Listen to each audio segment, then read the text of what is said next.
First row.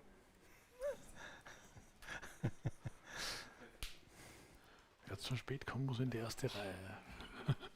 Wer zu spät kommt, muss vorne sitzen. Okay, Vincenz, can we start? Yeah. Hello, another monthly lecture at the IWM, the Institute for Human Sciences in Vienna. Good evening and welcome to all of you here in the IWM Library. Also many greetings to those who follow us online. I'm Ludger Hagedorn, permanent fellow here at the IWM. Luckily, you also see my name spelled out. That makes it a bit easier to follow. And I'm most happy to welcome tonight Thomas Seifert.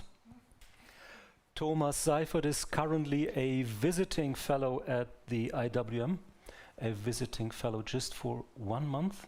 It's not very long and extended stay. Too short. And it's already coming to an end because it was the month of April, and yeah, this is somewhat the last chance for a lecture by Thomas Seifert at IWM. And here at the Institute, he was pursuing the work on his current project, and the current project has a very memorable title. It is RRR, Resilience, Resistance, Revolt, RRR. And this resilience, resistance, revolt, especially in what culture can contribute to that, and in how far culture, and especially underground culture, can work as a bulwark for democracy or upholding democratic values. This is Thomas' project at the IWM currently, and I think also a longer project of his. Thomas Seifert currently is working for an institute that is called Story Institute. You will find it online under Story Institute, spelled the German way without the E at the end, .eu, storyinstitute.eu. A place for telling stories. Wir erzählen Geschichten. This is the promise, the one promise that you give on your website of this, let's call it a journalistic project, a journalistic website. And Thomas Seifert is, to an Austrian audience and also beyond, very, very much known as for many years as the deputy editor-in-chief of the Wiener Zeitung. Wiener Zeitung until the moment when it ended short time ago. Yes, but the history was long, since 1703. Yes, that's what I wanted to say. It always advertised with the oldest newspaper in the world, right? Unfortunately, the story of the oldest newspaper in the world is over.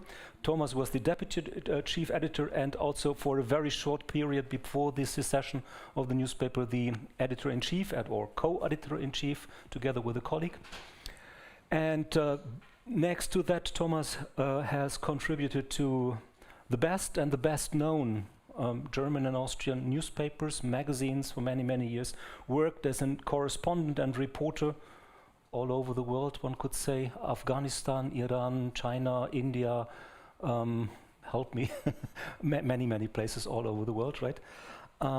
And having said that, I mean, one thing I could still mention because it's so remarkable, last year, 2025, Thomas Seifert was awarded the Hugo Portisch Prize, a very renowned and also one of the best paid, one can say, best paid prizes in journalism. Don't mention that. Hugo Portisch, well, it's obvious, it's online. Yeah, it is. It's everywhere. It's not a secret information to us. So he was the winner of the Hugo Portisch Prize, and the Hugo Portisch Prize goes for, let's say, quality journalism. I think this is what Thomas Seifert stands for. And today he will tell us about now, I guess. This is the key word for what we will be listening to, and the schedule, just to have that out at the beginning. Thomas will give a lecture now. We said something like 20-25 minutes. We will have a discussion, not to lose Thomas' point, and then afterwards Thomas will also invite Katya Kuri, who is here, a DJ from Kyiv, or living partly in Kyiv or mostly in Vienna, right? And Thomas and Katya will be speaking exactly about what Thomas will tell us from a historical and a general point of view, so to say, in practice, namely the role of culture, of techno, and of what you are working with in Kyiv for democratic culture, for resistance against the invasion, things like that. Thomas, I hand over to you. I just need to mention two more things. First of all, thank everybody who is here.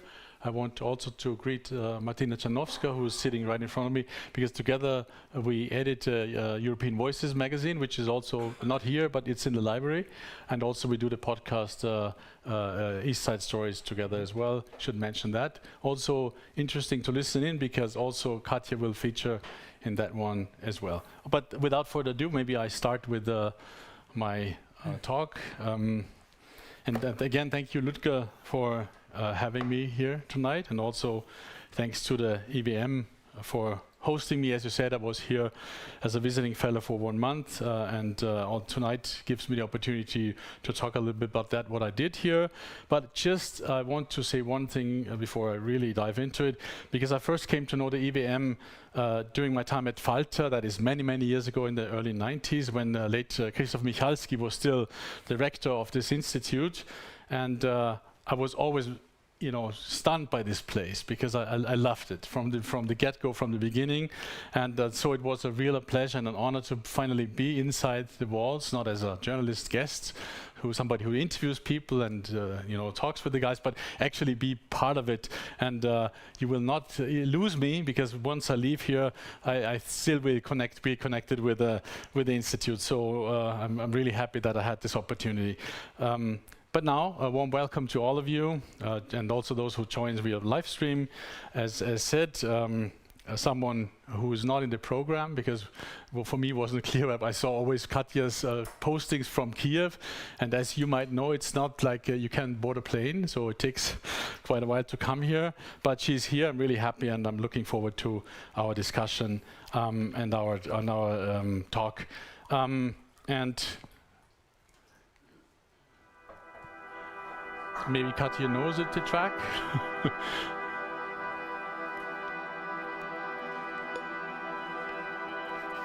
Yeah, let me begin.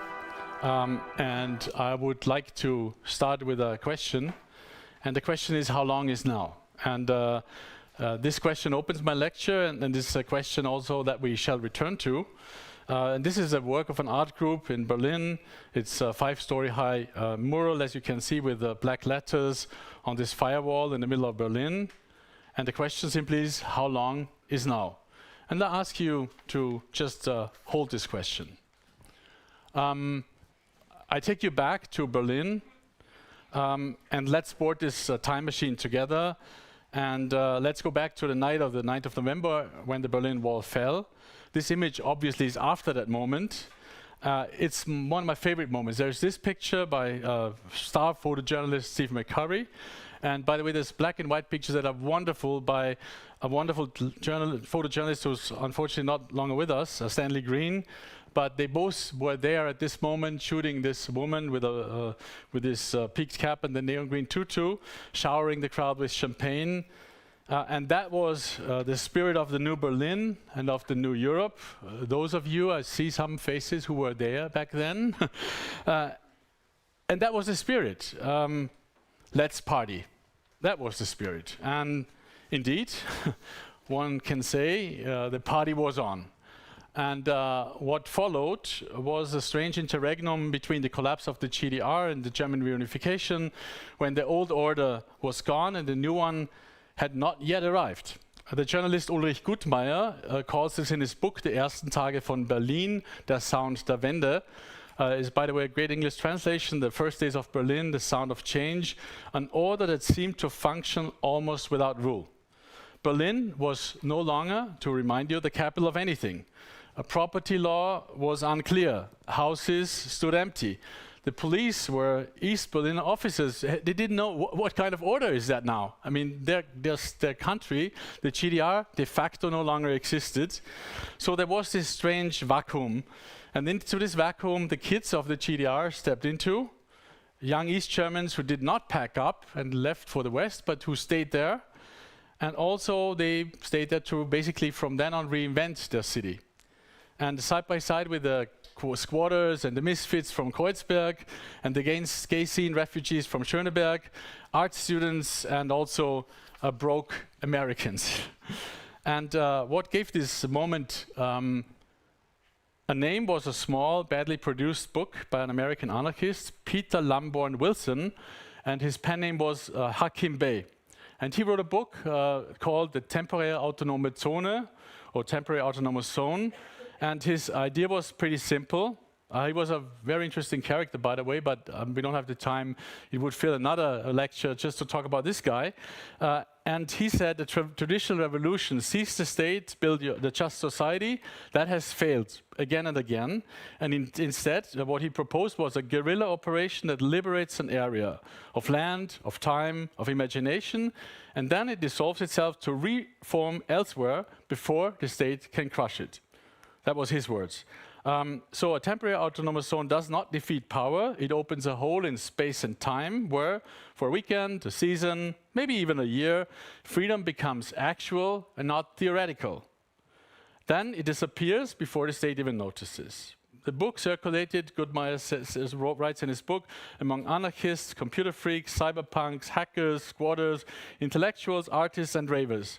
It described with uncanny precision what was already happening in Berlin at that time. And the new Berlin needed a sound. Because West Berlin of the 1980s could not supply this new sound. It was squarely a rock city of Einstürzende Neubauten, die genialen Dilettanten and others. The real source code of this new sound came from a sterner, more devastated place, Detroit. The first generation of these people were John Atkins, Derek May, Kevin Sanderson, and others, and they built an Afrofuturist machine funk vocabulary out of Kraftwerk, the Germans, future funk bass lines, drum break, synth lines, and the new Roland drum machines. And the second generation, the one that detonated in Berlin, was underground resistance. These were guys, masks, anti-stardom, and they called their work a sonic revolution for change.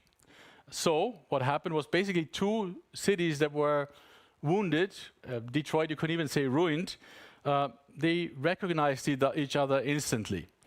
So Robert Hood, one of the first underground resistance, on his first underground resistance tour through East Germany, what he says, and I quote, "We saw buildings where the mortar was crumbling off the walls, and we played in abandoned factory halls that looked as if a war was still going on.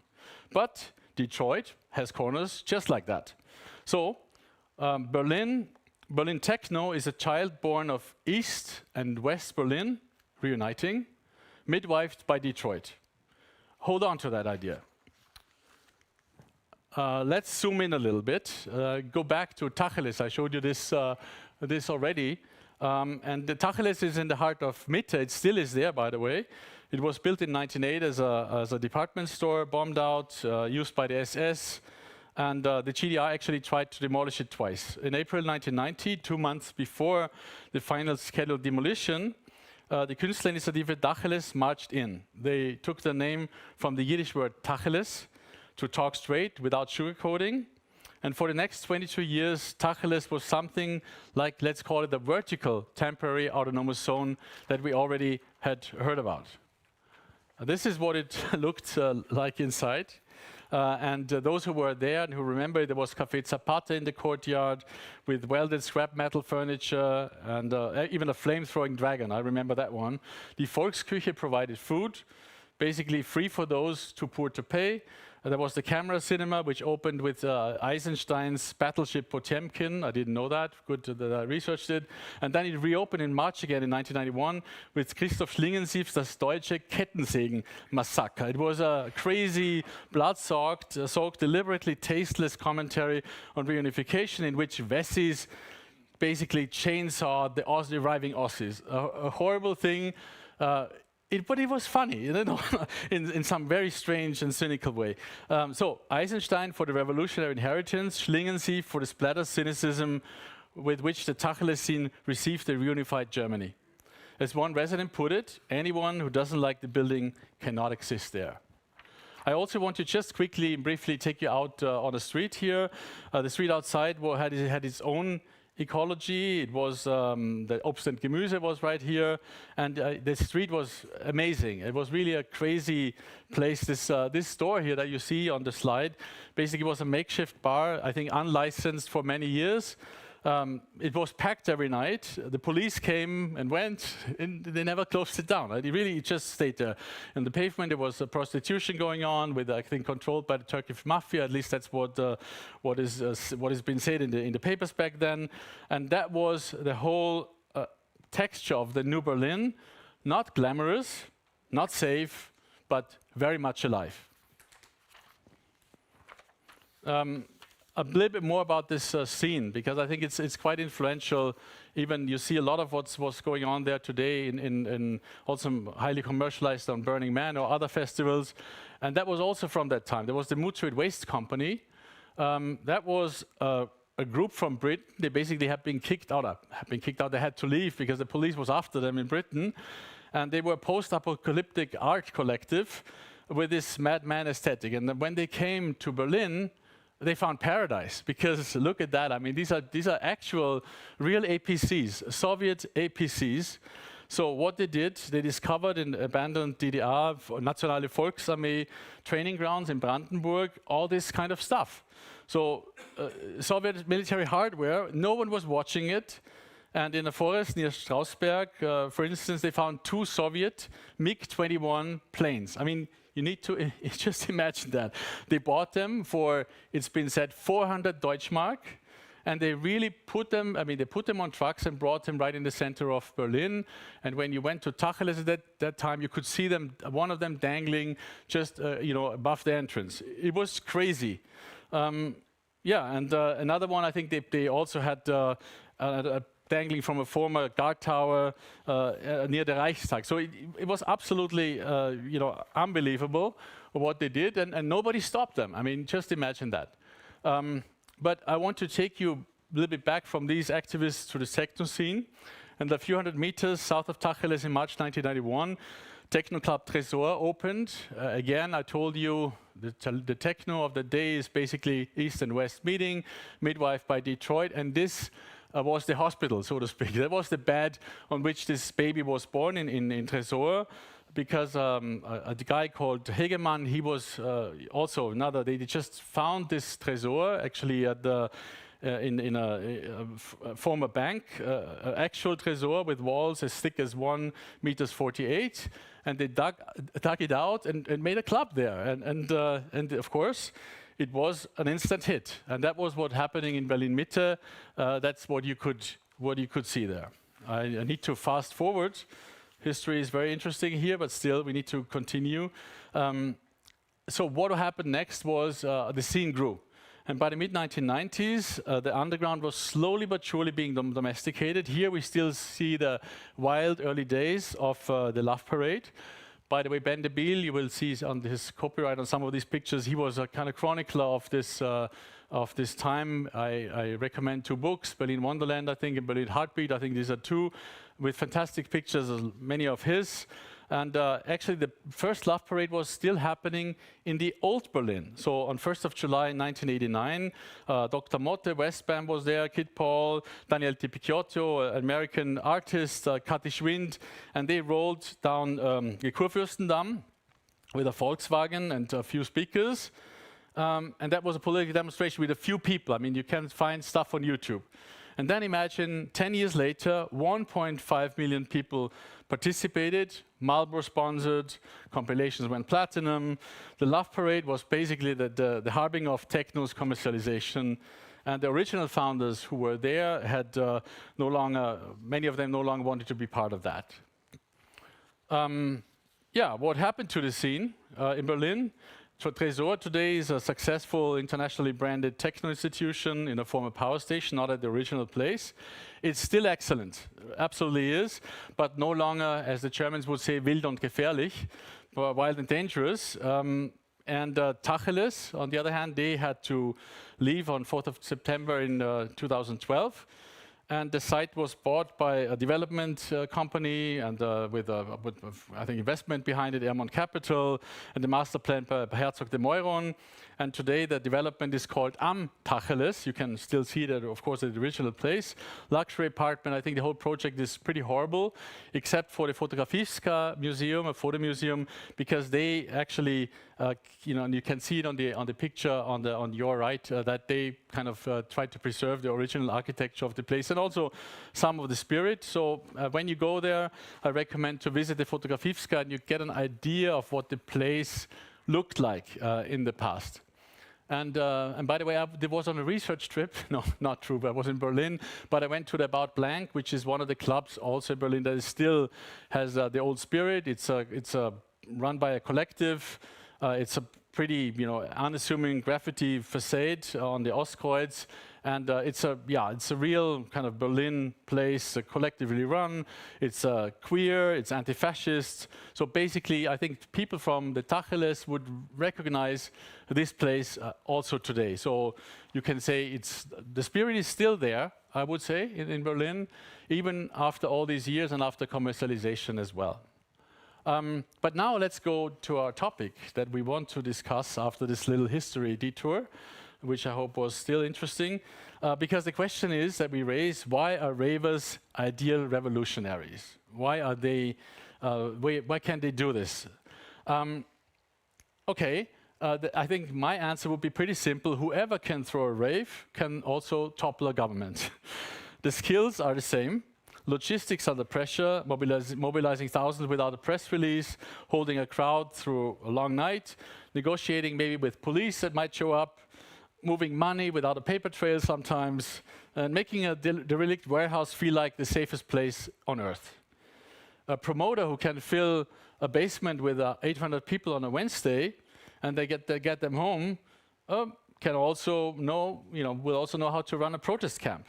The door stuff that can de-escalate maybe a little ruffle with a stranger at 4 a.m. in the morning, also can maybe talk with a riot cop in a way that things quiet down a little bit. So rave culture is not a distraction from politics, one could argue. It's, you can say, a permanent training program for it. And by the way, this is not a metaphor by any means. In Tbilisi, we'll come to that, Bassiani Club became an operational core of Georgia's 2018 raving revolution, and years later, a staging ground for the protests against the Russian-style foreign agents law. We'll get to that.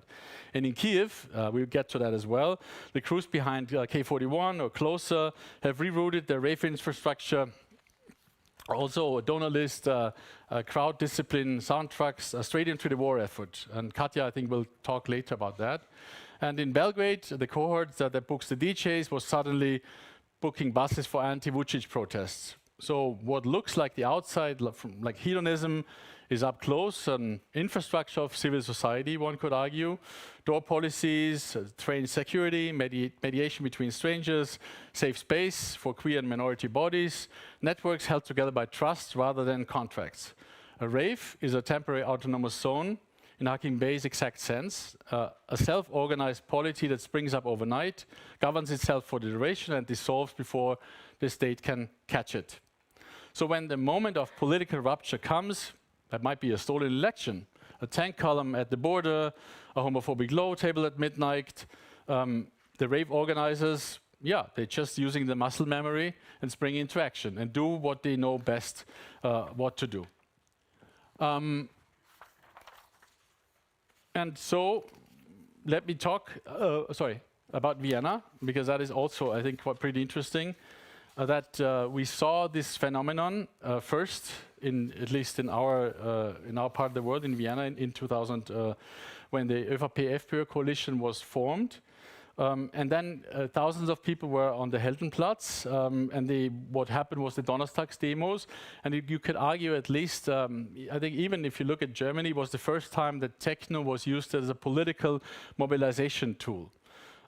So you had the Donnerstags team on Thursday, and you had on Saturday, you had what they called Volkstanz, what they called the Soundpolitisierung, where people went out basically on political raves. And by the way, when in 2025, it looked like maybe there might be a renaissance of the FPÖ-ÖVP coalition, that whole thing re-emerged again. So That is interesting that also Austria has, let's say, a part of that history as well. Of course, not as dramatic as in other places. But, and this is the through line, techno itself is a child of East and West, as I said, reunifying after the war, and that DNA travels. So I want to take you to some other places where we can see that phenomenon. So one could say Berlin danced on the rubble of an empire. Tbilisi and Kyiv danced to keep one from being built and rebuilt around them. The temporary autonomous zone that Hakim Bey imagined in 1991 as an escapism for post-punk ravers in our time turned permanent by necessity. The party never ended, and it learned what it was for. First stop on our tour, Tbilisi. Bassiani opened in 2014 inside an empty concrete swimming pool beneath the Dynamo Stadion. Within 5 years, it was one of the on the short list of the best techno clubs, and its real significance was, as I already said, political. They said, the guys there, we are first activists and then club owners. We do not do this as a business. And the first big confrontation came in 2018 when armed police raided Bassiani in what they called a drug crackdown. For the next day, thousands marched on the street toward parliament, set up sound systems, and turned the protest into an outdoor rave in front of the government building. The interior minister was forced to apologize. As an activist said, everyone would make fun of the club activism until they saw thousands of people coming to protest. And I just want to remind everybody, I hope I have, maybe I'm wrong for one or 2 days, but I think we now have 517 consecutive nights of resistance in Georgia. Let's not forget that.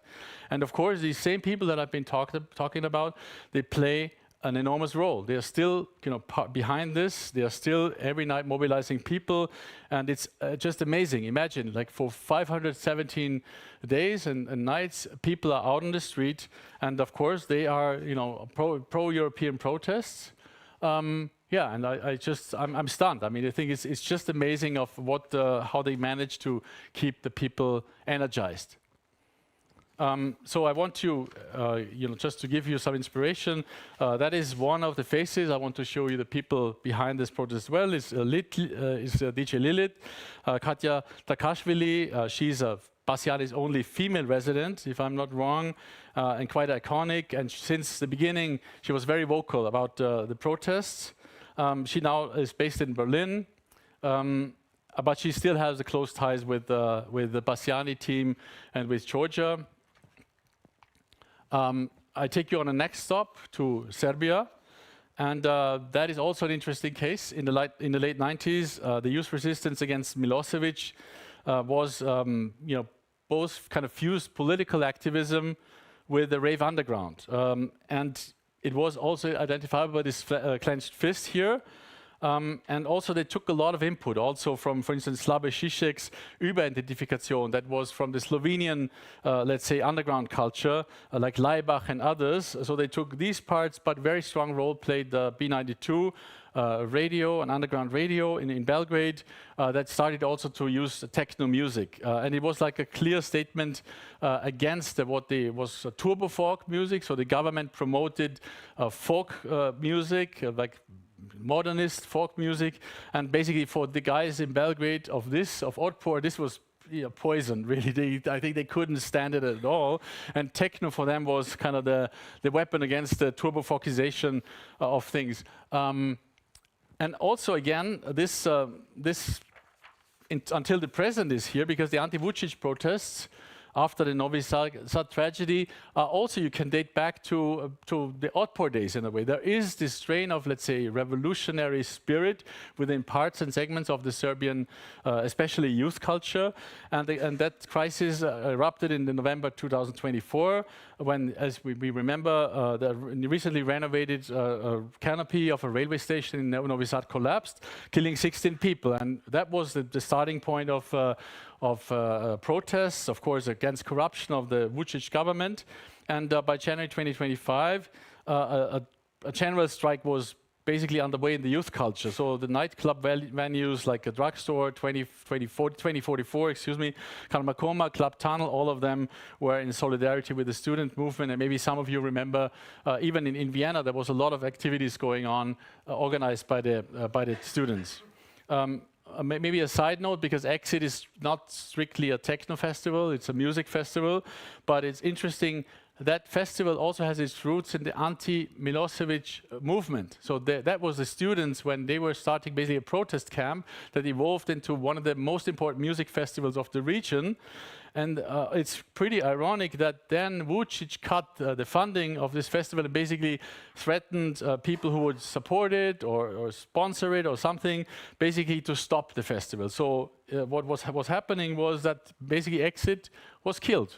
Exit probably will not happen this summer, and they will probably move outside of Serbia for the first time. So it's pretty ironic that something that's happened, an anti-Milošević protest, is now being killed by the Vučić government. And again, I want to show you some of the faces that, and again, I've chosen a female protagonist here, and that's a Serbian DJ from Belgrade, DJ Tijana T. She also plays a lot of the festival route. She's, a big name on the circuit, and she plays all the important clubs, etc., etc. And she has also spoken out many times and says that in Serbia, clubbing and raving needs to be a political act when everything else is in decline. That was a quote. And finally, and of course we will hear much more about this later on, I want to land in Kyiv. And what is there is also pretty interesting, because the first time when I was in Kyiv, I think it was 2014, like right after Maidan, it felt to me like Berlin in many senses, because the architecture, the spirit was there, like this post-Maidan spirit, and I felt instantly, okay, this is it. This is like kind of going back and to the Berlin of this time that I spoke about. And the scene there is clustered in a post-industrial complex in the Podil district, also in the center of Kyiv. And there is the clubs that one would have heard about would be Closer and K41. And these clubs have basically, of course, shut right up when the invasion, full-scale invasion started, but slowly but surely picking up again, and there's partying going on. But I think we hear much more about this later on. But what I think is interesting, that the dance floor there, it's more than just a dance floor, I think. But we will hear more about that later on. And just to show you the pictures, because I think Katja will mention this. I think you played there recently, if I'm not mistaken. So this is K41. It's the famous underground place. Also, you see with the philosophical symbol that they use. And I think that for them, really dancing is an act of defiance. So let's zoom into this. I think I read that they raised fundraising, did more than 750,000 euros. It's an interesting connection again to Berlin. I want to mention it because Studio Carhartt, which did the renovation of this famous Berghain club, did also the interior architecture of this place. So it's interesting that very often you find these places kind of have these strange connections. Also, just to show you the picture, this is Club Closer. It's pretty much, one can say also, talked about Blank, reminds me of that place a lot. Maybe Katja will talk about that as well. And also, just to mention this, Strička Festival is going to happen on 16 to 17 of May in Kyiv. So book your tickets. I don't know if they're still on sale. And it's also, again, this festival is something, okay, it happens, it's lively, under the bombs, in wartime conditions, and for me, it's pretty stunning. So, what we're getting towards the end of my talk. So, the dancing as defiance moved. We learned from celebration of a vacuum in Berlin, to a deliberate posture against an order in Vienna, to organized political activism in Tbilisi, and to reactivation of a buried lineage in Belgrade after the Novi Sad incident. To civilian solidarity infrastructure under fire in Kyiv. Remember the question that I asked at the beginning, how long is now? Jetzt is immer, and that would be my answer. Now is always. Life is lived in the present, and that means also that this question is valid. How long was now? Actually, this was painted not so recently. You can see it when you stand in front of the Tacheles. It's on another firewall, and it's ironic. I mean, this is Berlin. They know irony. This is what they painted there. So you can say that did not die. It just traveled. We heard to other places in Kyiv, and in Tbilisi, in Belgrade, etc., etc. And by the way, I found this riding the Schnellbahn, the S-Bahn, because there is another painting there, and this How Long Is Now by the same group, sprang up on another building, and it was painted there basically by the same group, basically contracted by this municipal housing company.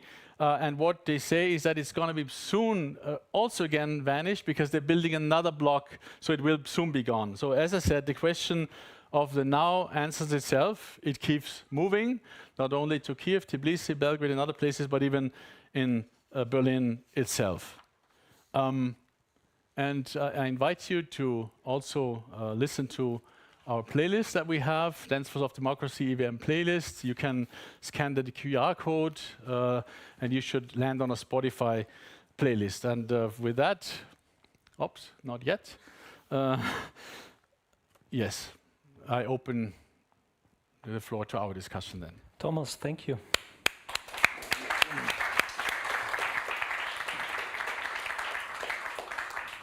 Well, congratulations on the premiere. I think Spotify playlist we never had. I mean, this was the first talk with a Spotify playlist.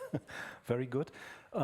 You will find some of the artists that I've mentioned there, and on some of the historical tracks. Yeah. I feel tempted to say now is long over, but that's maybe a question of age. By the way, I just can confirm whatever Thomas has said about history and about history of everything is true. Obviously, what you have said, I can confirm and testify. You will.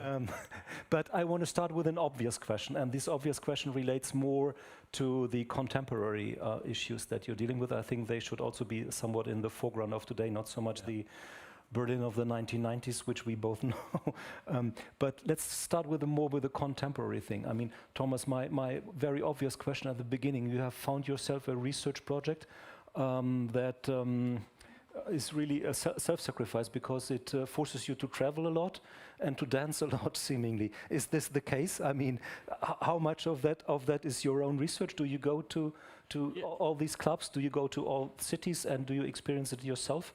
Yes, actually, I just came back from Berlin, and it was a joke. As I said, I was at this About Blank, and to actually witness it, and I will be in Kyiv on as the train leaves on May 2nd, and I'm in touch with the K41 people and Closer, who also partly organized this festival. So yes, it also involves to go to these places, and of course, I mean, I want to get the vibe. You cannot just write about something or talk about something and not have an idea what's going on. Of course, I'm a little bit, most people are a bit younger actually, of course, but that doesn't really stop me. Of course, I want to see how it feels, what it is, etc. Yeah.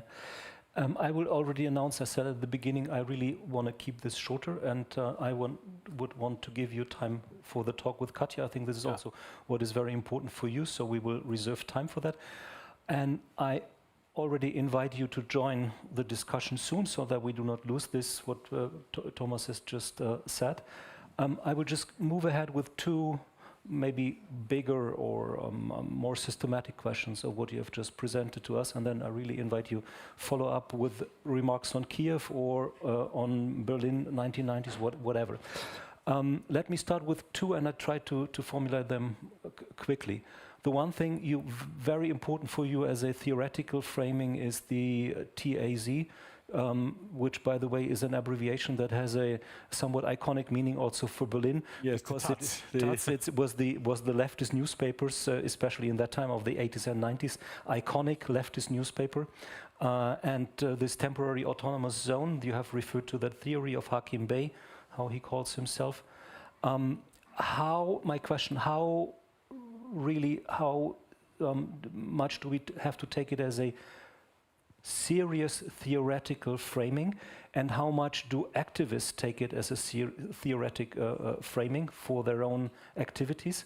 Because I think the interconnection with what I would call guerrilla communication or communication guerrilla, you can put it both ways, is very close.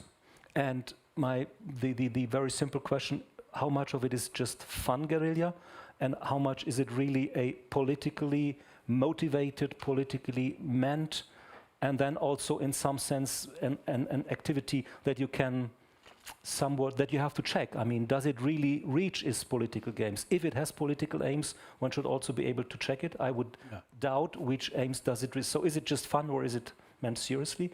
The simple question. And the second, that I keep very short. For me, this Berlin of 90s and 80s and 90s always was very much the city of punk. Yeah. You do not mention it a single time in your talk, so you're really on a very different track. SO36 Kreuzberg Club, there was iconic punk, and I mean all the bands, I will not go into this. Nina Hagen is the outstanding figure, obviously also somebody who as a person unites East and West, and I mean worldwide known punk idol. Why does this not play any role in what you're telling? In my observations, or it doesn't, or in my research, let's call it this way, it doesn't, because it's not as interesting, because punk was there. It's not a Berlin invention. It was an import from Britain, basically, and you can say maybe the end of punk, which is not true, I know, was maybe with basically this new Berlin, in a sense. Of course, it's not true. We could go into, Mainzer Straße, and there was street battles, and it was horrible, actually, right at the beginning of the new Berlin. But that I want to leave, on the side, because I don't see the lineage from that, music-wise, to let's say Tbilisi and so on. But and we can come to it. But I see a lineage of, let's say, style, and also in terms of resistance, because I think they learned a lot from, let's say, the punk scene. But we can, talk again more. Why techno? I mean, again, punk states it out. What is in punk? There's lyrics. It states it out what's going on. Techno does not. Techno basically gives a beat. You can pick up the beat, and basically you can fill in the music, you can fill in your movement with whatever is inside you, whatever you feel like. So it's more, let's say, inclusive, and it's less, let's say, you can say ideological in a sense. On the other hand, it's more a symbol of freedom, because nobody tells me there is no future, or nobody tells me fuck the police, excuse my French. Nobody tells me that. It's there. I can move, I can do whatever I think is good for me, and I think that is the difference. Why I think it's more interesting, because it's the first time that music, at least, I mean, now a lot of techno, especially melodic techno, has a lot of lyrics again. But at that time, it was just 4 to the floor, the bass line, etc. And I think that is what's different from punk, because punk was this also the spirit. I mean, punk means mach kaputt, was dich kaputt macht, right? That was, I think, one of the signature sentences. Techno doesn't do it because the time was different. I mean, actually, let's go back again to Berlin. Sorry about that, but it was a time of extreme kind of anything goes. I mean, let's just do things. Let's just start an art club. Let's just do whatever. People could do a lot of things. They didn't have to destroy. They could build, and they were basically left alone. And things were not expensive. I mean, a flat in Berlin, 150 Deutschmark was not unusual. Yes. I mean, just one side remark still regarding punk. Maybe, I'm not sure, maybe you will not agree, and maybe I'm not fully wrong, I haven't thought so much about it, but maybe punk was more immune against commercialization. I mean, not that there was no commercialization, obviously there was commercialization. Techno, I mean, you mentioned it yourself. I mean, within 10 years from 200 people on Kurfürstendamm to this 1.5 million people on Straße 17. Juni. I mean, this was the old Nazi parade, and I mean, much earlier than even the Nazi. It was always the parade mile, yeah, the straightforward street in Berlin. I mean, that was the most obvious commercialization. Marlboro was sponsor. And by the way, interesting, there was an infighting within the group, if we again revisit that history, is that the Easterners, especially the ones that were also part of it from the beginning, you know, when once I said it started in West Berlin, then it was grow bigger with you know, Tanit and other DJs, and the East Berliners hated it. And that was interesting, that for them, and I think the guys who commercialized it were low spirit, were people from Frankfurt and from other, from the West basically, so they saw the opportunity. And I think for a lot of the Easterners, or let's say the true Berliners, let's say, it was not so bad about money. But then people from other places in Germany came, especially the Frankfurt scene played a role. They were the ones, I think, who saw a huge opportunity. And the commercialization was, I mean, it was MTV, beamed light, it was crazy. And I remember I was, I think, at one or two of them, but the bigger ones later on even, and it was just crazy. It was completely commercialized. And it was like a carnival of, And you agree punk was more immune to that? I mean, yes. I mean, to commercialization, I think it was a different story. But what one has to say about punk maybe is that ideologically it was more open to go different ways, because traditionally it was leftist. Yes. Very much so, very anarchistic. And then in the 90s we had, I mean, strong tendency towards Hammerskins and all that kinds of movements that were punk influenced, but really turned into politically very, very different Yes. directions. And then there was also the time of, you know, the riots of Rostock, Lichtenhagen. And I mean, I think this is also the time that you were describing. We shouldn't forget that. I will stop now. Did you want to say a word on the TAZ, my question? Yes, sure. Theoretical framing? Yeah, well, if you study the guy who wrote this book, then of course I think he was playing around his whole life with ideas. He was into Sufism and a very interesting guy. And I'm sure that probably he didn't take it 100% seriously. I think probably some of the people who read the book maybe took it more seriously than him. But on the other hand, I think there is some truth in it, that you say, well, you know, let's create little, let's say, islands of these temporary autonomous zones and not try to change kind of the whole system in one go, because again he saw that didn't work. So I think you could read it, and I think it's a lot of, even with modern let's say democratic movements or liberation movements, you see that let's say the oil drop theory that he somehow brings in makes sense. To have little oil drops that will slowly but surely, hopefully, in their sense, will expand and not change the world in one go. And I think that is interesting, which I think a lot of people have picked up in just one sentence, because I want to go back to your punk remark, which I think is very interesting and very valid. If you go to one of these, especially clubs, Bassiani is the same thing. A punk would recognize it. They would see that the punk is in there, is baked into it, in the architecture, in the way that also people treat money sometimes. Again, in About Blank, what happens is people, you know, ask you on the bar and say, I mean, I earned this amount of money, 1,200 euros. I teach kids, blah blah blah. I mean, what about kind of? Can you basically buy me a beer? And this is not begging, it's like accepted. I mean, I make more money than you, what do you want? And I just take 2 beers. And I think that's also very punky, let's say, that you just say, well, okay, everybody has a right for a good night, a great night, so yeah, can I invite you for a beer? And I did it myself, and I saw it happens. It's very, so I think at least it's more this, let's say, alternative places, like for instance About Blank, even I think in Sisyphus and others, in Berlin, you see this happening. So it's kind of punky in a sense, because you would see that in a punk club just the same. Thank you, Thomas. So any comments, questions right now? Please, we start first row. Wait a moment for the mic. Right, thank you.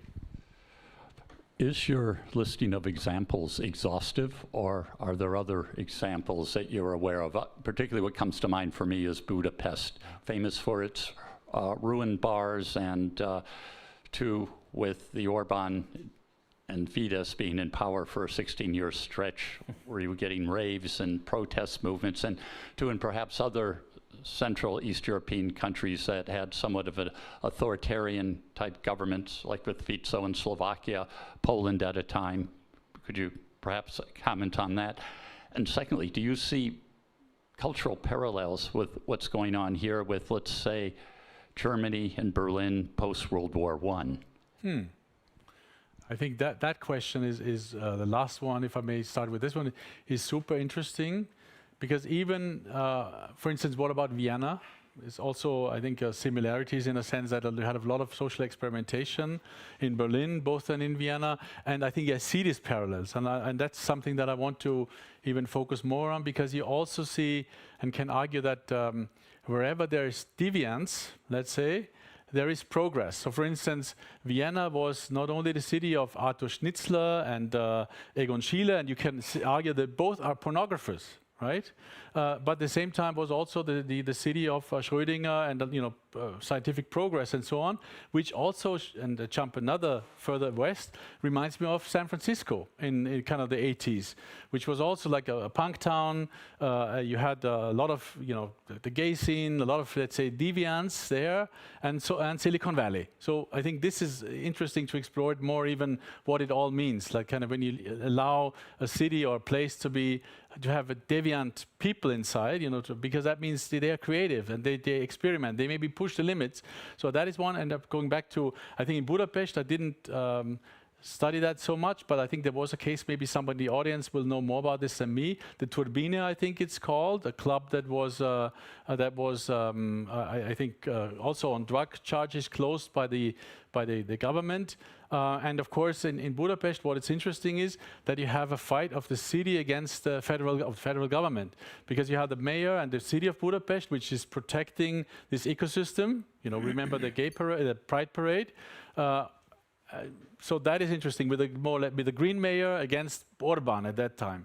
And I think that is what I think is also the case in many of what we see today, that this, of course, the cities are these more progressive places, and many, let's say, federal governments or national governments are, of course, politically much different. But I think what you said is, yes, you have, I think, similar, and the ecosystem is very connected. Like, for instance, even I was in Chișinău last year, and even there they have a very small scene, but they are very connected with Ukrainian diaspora and people in Odessa and so on. So even there, which is really, Chișinău is not Berlin, but even there you can see that. And they have like initiatives like Make Borș Not War and all sorts of initiatives that also connect with the techno scene. So you have these, as you said, there is, I think you can look at it, and it's like, I think it's a network, it really is. So Thomas, I suggest we take 2 more comments, questions, and then we hand it over. Vito, and there was somebody else, and Aisha. Okay, let's take Vito and Aisha. No, thank you for this fascinating work. Yeah, this is really interesting. Just a couple of interaction on TASS and politics, mostly, and commercialization, because that happened with Woodstock, exactly the same thing. And as soon as it commercialized, Woodstock is the end of the movement, just as it's its peak, right? So TASS, I think, worked a lot in the 90s because it was already immune with that. It's already the board, so it accepts that the end of ideology, that you don't really have any real left-right fights. But at the same time, I think that's what the doubt about is political efficacy. So I wonder, what do you see in there? But also more, taking out more mainstream politics, the feelings in this space. So you are creating this temporary autonomy zone, you are living it, but you know at the same time that it's going to be over, sometime soon, sometime not so soon. What does that do to politics in this kind of post-ideological level? In other words, is this just a complement, or in what sense is it really front resistance for a goal? Yeah, maybe Aisha, you can add immediately. Okay, thank you very much. I was there. I was in Berlin when what you were talking about, and came from North America and actually working on that kind of subculture. But the part that you left out, that when these things were happening, some groups were completely excluded.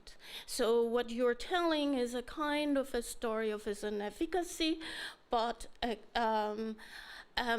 in a way very already brought in, connected, but has an exclusionary side into that. And if it is revolution, and definitely they pulled so many people, but no revolution happened.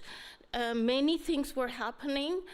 Property was changing hands a lot, and gentrification, and now not only that, in Berlin the clubbing scene is reduced to 50%. 50% of the clubs are closed. So it did not bring any, I mean, many of the places we know that it is this ruin tourism from Detroit. I mean, I think it's not a coincidence, but it was exactly at that time that I was observing that the social workers were brought in and to teach migrant kids hip hop from US. They were flown in to Berlin. So this story, what is very much efficacy, very free and spontaneous in a way, taking up, has also a dark side. Or exclusionary side, not dark side, but an exclusionary side. So why do you think that in any of those that we did not see, that it really turned into a revolution, really? I think one, that's absolutely correct, that also you could argue that going back to Berlin, it was also more elitist. I mean, the whole techno movement was more elitist. It was art students, etc. And of course, those who were marginalized, you wouldn't even have the idea, let's go to Tacheles, let's just take one atelier there and do something. So I think that is absolutely true. And of course, again, just as a punk is not part of my story, hip-hop is not part of my story, because again, even at that time, and of course, especially today, if you go to, let's say, the more migrant-heavy areas of Berlin, this is what the youth culture is about. Deutsch hip-hop and so on, or mixture and so on. So basically, that is absolutely correct. The other question, what else did we have? Yes, I think that again, Berlin, I think that is certainly true, and I said it at one point, it was a luxury in a sense, compared to what is happening in Tbilisi. People were, I mean, I think one woman was in hospital, really badly wounded by, I think, by the police. So basically Berlin was a luxury, at least for this scene, compared to what's happening in Kyiv, where basically people dance under bombs. So I would not want to put it in the same thing. And I think that is also not one that should be stressed again, that it all depends on where it is. So, and again, the protest movement, as I said, the infrastructure is there. Just one more interesting example, like when we had 2015, the so-called refugee crisis, the people who sprang up on Hauptbahnhof, Train of Hope, and other people were, again, people from the film business, for instance, also from the music, because again, they did the same skills that was there. How do you, I mean, where do you get the cartons of apples? You put on social media, people go and they bring it there, and then you hand it out. Or Maidan in Kyiv, same thing. Who were the ones, okay, we need tires on Maidan to burn. You put it on the Telegram group, suddenly people show up. So I think the organization structure is very strong, because of course it's more elitist, it's people who are more skilled in organizing themselves. But that means also a lot of people were driven out. Even you can say later on, when the Tacheles was basically taken over, the holdouts were, some of them, they just took money. And of course, the holdouts were kicked out. And again, those who held on to it were the losers, whereas those who at the right moment sold it, they say some of them for millions, right? They were bought out by these investors. They were the ones who made money. So you had it even, I think, there today. What I hear is that there's a lot of fights were going on, even I think until today, those who basically were kind of, basically abandoning the project. Okay. For the moment, leave it here. And I now invite Katja Curie. I don't know, do you pronounce it Curie? You have a great name in the history of science. I don't know if that is by intention. You get the mic. And I invite you to the stage, and maybe Thomas will also introduce Katja, DJ from Kyiv and Vienna, right? Thank you. And good continuation. Thanks. Thank you for the invitation. It was really fascinating to listen to your input, because I knew already a lot, but I also learned some new things, and it is kind of a great value for me to be here and to be able to talk about it. Yeah, It's a great value for us to have you because, as I said before, you just came back from Kyiv, and it's one thing to talk about something, it's something to actually live it. So I invite you maybe just to tell me a little about your impressions. What do you experience? You were there, you were playing K41. What is the mood in the city? Especially, let's zoom in these young people. They're in the club. What does it mean for them to go out, to listen to your music, to dance at this club? I think it means a bit more than if, let's say, people go out in Berlin or in Vienna. For sure. It's, I mean, for me, it's always a bit difficult to evaluate what is like really, really happening there, because I feel like I am part of it. I mean, I started going out when I was 14 years old. During the revolution of Maidan and afterwards. So I can describe what I see, but to really say what is happening, I don't think I really can. For me, this whole clubbing scene, it was always much more than just a club, much more than just music. It was and it is kind of a religion for the people. Because this whole community thing, these all spaces, the way they are built, the way they're designed, and the people, everyone who works there and like used to work or continues to work, like the teams for sure, they changed, but everyone is really dedicated to what they do, and it's not for money at all. It's like the people are really fighting not only to survive from this side, but like now to do this, to run a club. It's a very challenging thing. You know, there is a curfew, so that the clubs they have to close at 10:45, and by 12 you have to be at home. So it's basically they're daytime events.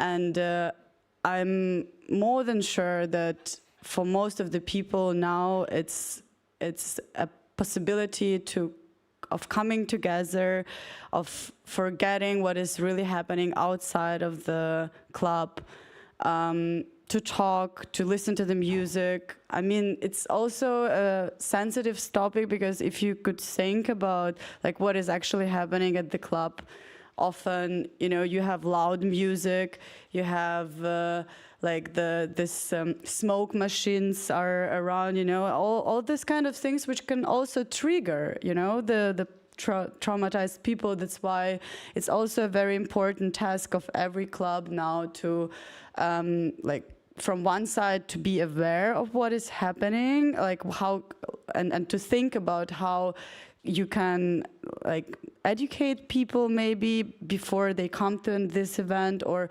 how they can ease their time at these events. And all of these events, like they all raise funds for our army, and like most of the money goes towards the army. So it's not only just if you go to this event, you not only just spend and have a great time with your friends or whatever, you also actively support the army.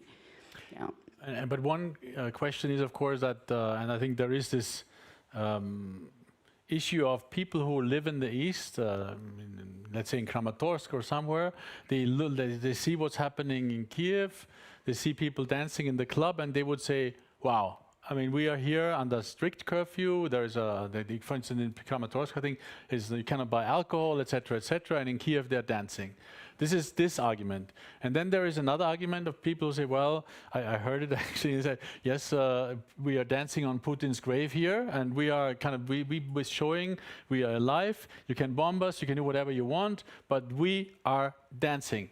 We are here and try to continue our life just as normal. So basically for us, dancing is an act of defiance, and basically we sticking it up to Putin and the Russian invasion and say, well, you know, you can bomb us all you want, we will not stop dancing. And that's also what I heard. So where do you stand on this, and how would you explain it to us? Like this, of course, it's a problem, right? There's these two different views.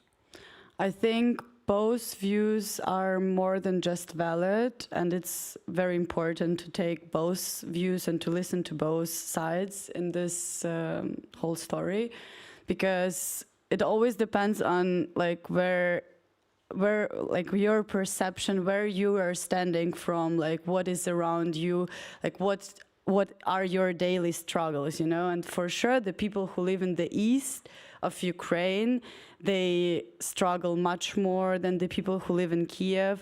So it's, I can relate, you know? I mean, what is also, again, what's for me, I live here most of the time in Vienna, and I'm safe, my family, they fled from Ukraine. So I'm kind of, you know, from my perspective, I don't think about survival every day. So it's kind of, I mean, I'm more for sure from this side of this point of view that this whole event things is part of the culture, and it's important now more than ever to continue to do this, because I think it's fascinating that the people still find the motivation and this whole creativity and craft just to make it happen.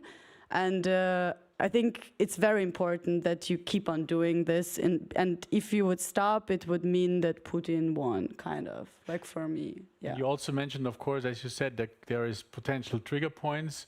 As you said, there's smoke, people are maybe disoriented, and of course the music might also sometimes maybe some certain sound. I mean, for instance, just to give you an example, people I know from people who are on the Frontline, they're traumatized. Remember when you go to the loo and you know have a hand dryer, and the sound sometimes reminds people of a drone. Yeah. So as you said, how is this? And maybe also is it possible that the dance floor might be a space for, let's say, music therapy in some strange sense, that people can just, I'm here for 3 hours, for 4 hours, this is all I'm doing, I'm dancing, I'm just in this space and forget everything else.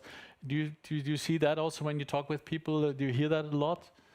I think, I mean, from the people's side, what I notice, because most of my friends, they are either DJs or they run some sort of projects which are connected to music, but what is, I mean, it would be now some on side.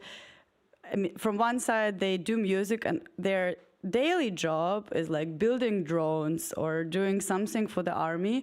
So, yeah, coming back to the question, I think it's very important that all of these clubs like K41 and Closer, that they have this awareness teams which are there, like the people who know how to treat the people who may just went through a traumatic experience, who could notice that someone feels unwell, and so that they know how to treat them and like how to talk to them and how to make them feel safer.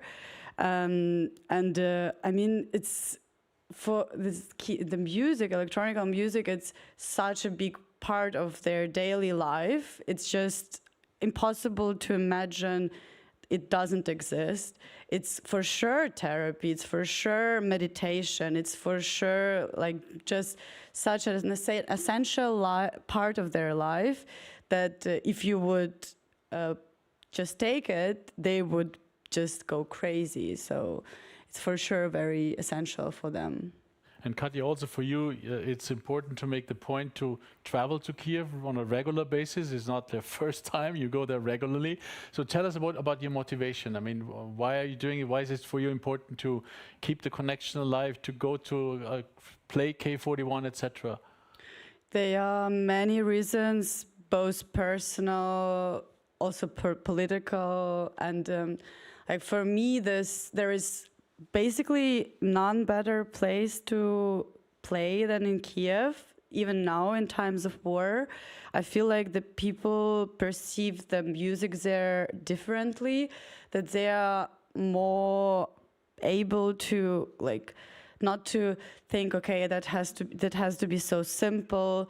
They, you know, so many people play there more, I would say, like intellectual electronic music.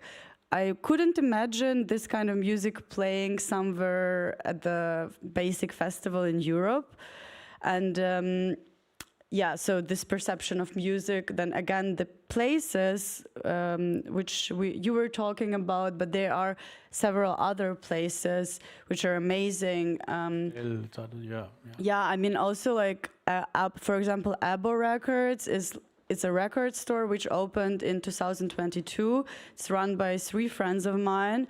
So basically in the first year of war, they opened. And it's more than just a record store. It's a community space where the people come to play table tennis. People come there for a drink. A lot of people don't actually drink alcohol.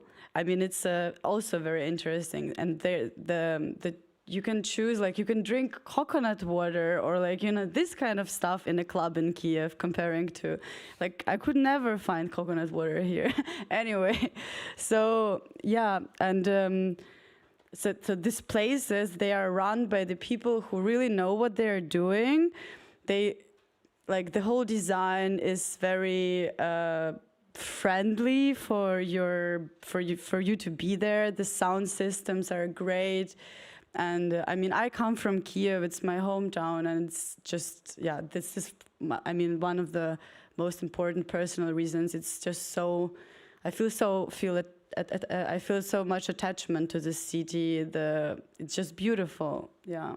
And as you saw, I threw some of the pictures of your colleagues, for instance, from Belgrade, from Tbilisi, all female colleagues of yours that probably you know all them from playing back with some of them. So what can you tell us about the spirit? Because as you said also, it's a very different story if I do this in Berlin or in Vienna or in, let's say, in a peaceful environment, or if it's part of a struggle, like in Kyiv, like in Tbilisi, like in Belgrade.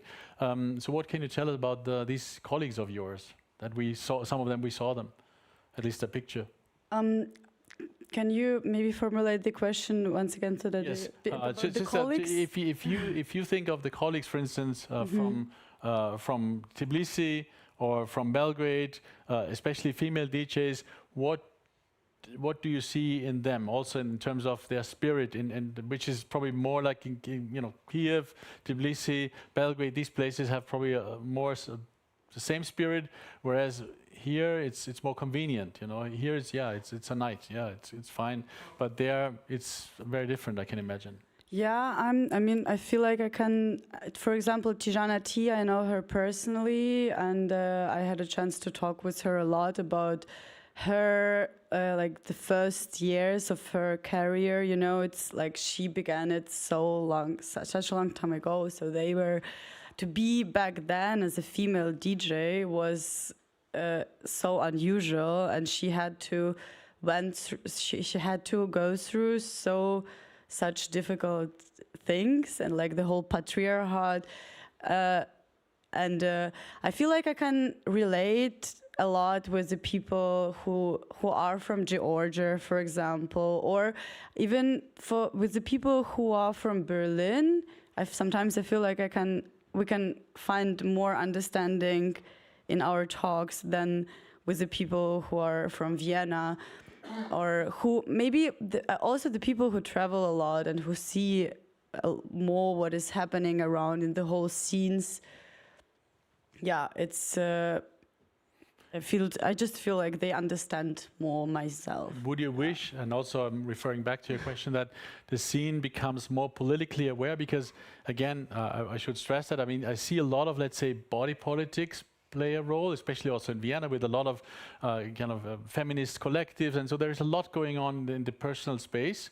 I think that's also, I think, a good development, I would say. But politically, the question is, do you think there should be more kind of politically aware, political awareness in the techno scene in Vienna and beyond, or let's say in the West, if we want to call it that way?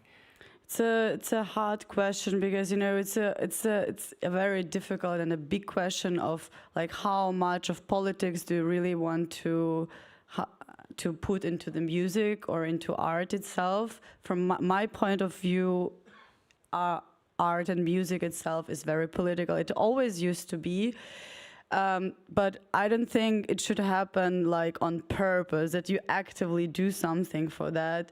There are enough reasons I mean, when there are reasons from the if something happens, like for example the protests which we had, like the Donnerstagsdemos against FPÖ, if there is something happening, if there is a reason, then it can occur, and I think that's great. What is also, I think you didn't really mention it, but there was, like in 2014, in this time, I think it was before before Maidan, when it was still our last president, not last, but one before last, Yanukovych.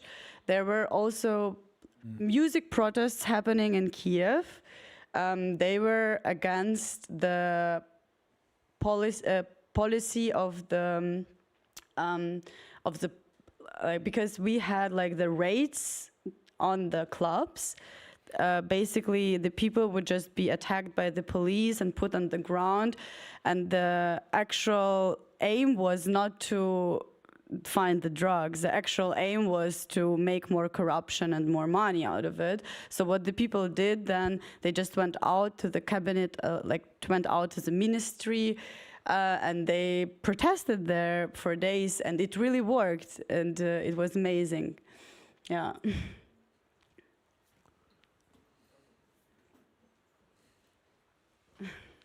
Just the microphone is coming. Also in the back here. Thank you very much. Indeed, highly interesting. I just wonder, I've heard that even at the front line, soldiers have to have some humor, otherwise you cannot survive. This is so essential when you're for weeks in a hideaway and under constant threat of death. But what I find remarkable is what you said about traumatized people, that it would help them to be to come to a dance activity or whatever, because we all know it is even said that in Russia they are afraid the war will stop, and then you will have hundreds of thousands of soldiers coming back home and starting some gangs. And so how are you dealing in Ukraine with it? And this may be also a way out. Thank you. It's for sure a very kind of dangerous topic. And when I was in Kyiv, I don't even know if you've seen it in the news, but there was a terror attack. Like it was when I was at the club at Closer, like at 5 p.m. The people were just shot on the streets. And all of my friends, their reaction was like, they weren't really surprised because a lot of them thought it would happen before. They were already kind of ready for this. And yeah, so it is there, and it is very dangerous actually. And I don't know what is the real task of the politicians to do. They should figure it out, kind of. But yeah, it is there. The danger is there, and it's a problem. What I heard, by the way, is there is, of course, a domestic abuse problem that is huge. It will probably grow. You have also a lot of divorce because people on the front line, they don't see their partners. Plus, I think that is also what I heard in Kyiv, that they say, well, there is probably a difference between the Russian soldiers who come back traumatized, because the Ukrainian soldiers, that is the hope, I think, of some of the Ukrainians. I heard this from a psychologist in Lviv, that they say, well, they had a purpose to fight. And then if the purpose kind of is worthwhile, it helps you to, I don't know if that makes sense to you, if they heard the same thing, but that's what I heard from a psychologist, that he said that people know what they were fighting for their families, for their communities, etc. Whereas if the Russians who come home and maybe they're disillusioned and say, well, why did they actually fight? It might be it's a little bit like if you look at American soldiers, let's say, and German soldiers after World War II, both wounded, let's say, it's easier for you to take it if you think you had a purpose that was worthwhile. But that's just, I don't know, for me it made sense what I've been told. Yeah. And okay, thank you, Katja and Thomas, for your insights. I would argue that rave culture is not restricted to emerging democracies. if I think of Rave Iran, the documentary from 2016, this is a very good depiction of what can go on in a autocratic system. Now, my question would be: do you have any insights if there are similar movements in Russia?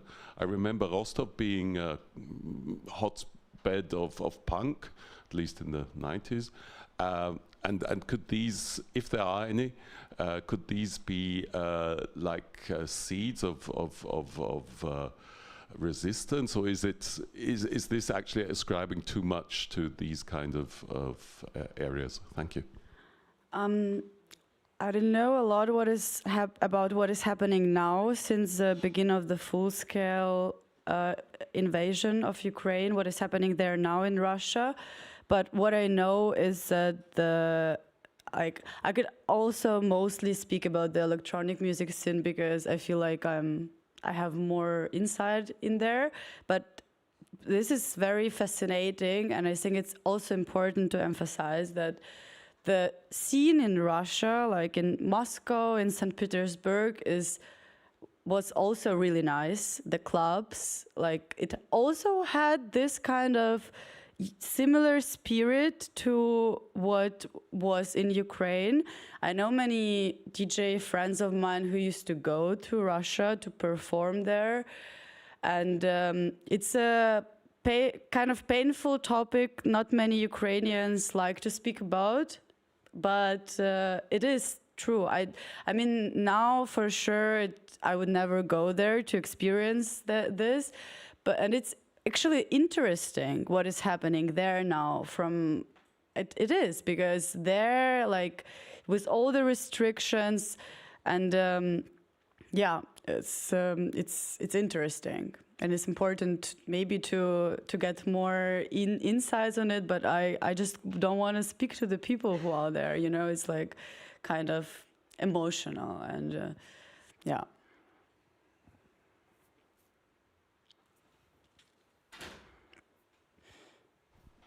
So thank you very much. Especially thank you for pointing out several times about your interest for the raves coming from this engagement in Maidan in 2014, because it's an important point to explain that this kind of mobilization of the ravers for the military effort is coming also from the protest. I wanted to ask you about this engagement in the protests post February 24, 2022, and the raving community. Is it there? Is it present? Especially if we would think about this protest from last July on the anti-corruption issues. Yeah, it's this mobilization craft of the people is for sure there. Just to point this anti-corruption. It was just a demonstration. I think it was like 1 or 2 days probably, like just on a weekend, but it worked. The law didn't took place. It is there, and it was always there. And it's like I know so many friends from the electronic music scene community who were there, you know, and because it's very easy to label them as like, yeah, people who take drugs or like people who just only do music, but this is not like this. They put so much effort, and it's their conscious choice to stay in Ukraine. Yeah. Maybe just a brief comment about the question you put up, whether it's important to be dancing. And actually what's happening now in these clubs in Kyiv is very logical, because the evolutionary roots of collective rhythmic movement are actually social bonding. So very simply explained, like before there was even language, like early humans were rhythmically moving together to signal cooperation so they could hunt a big animal or something. And like this is coming through again and again. And so in a way, when people are dancing now, then that actually helps also strengthening the community. And it goes back, yeah, thousands and thousands and thousands of years. So sure. I just thought I'd add that. And there's a book about it, so I didn't make it up. It's called Keeping It Together in Time by William McNeil. Harvard University Press. Yeah. Well, and I think this is actually a good point, and Gloria, thanks you for reminding us, because if we dance, especially in times like these, and you mentioned also the therapeutic effect of dancing, I think yes, we have this tool. We can, even at home, you can turn up the music and dance for yourself. And I remember going back from actually the war zone, the last time from Ukraine, and I was dancing in the corridor of the train, like for myself with just this, and people don't even look at you, because in Ukraine everybody accepts that, okay, yes, I mean, everybody has a coping mechanism, and that works. And I think dancing is actually something like, just like breathing, by the way, it really helps us. And in times like these, it's a good, very valuable reminder that you just brought in for us. It's very practical, I think, practical ending. But I think we have it's good news, right? Oh, we have so many good news, yes. Thank you so much, Thomas. I invite you for some. We continue downstairs. You have the opportunity to continue on in personal conversation. I invite you for some rhythmic moving now. We can all rhythmically move downstairs to our cafeteria. Feel very much invited for that. We have wine and cheese downstairs. I don't think we have techno music, but maybe we can change that. You can give it a try anyway. Join us for that. And we will also end with something very rhythmic. We will have a fantastic rhythmic applause for Thomas and Katja. Thank you so much.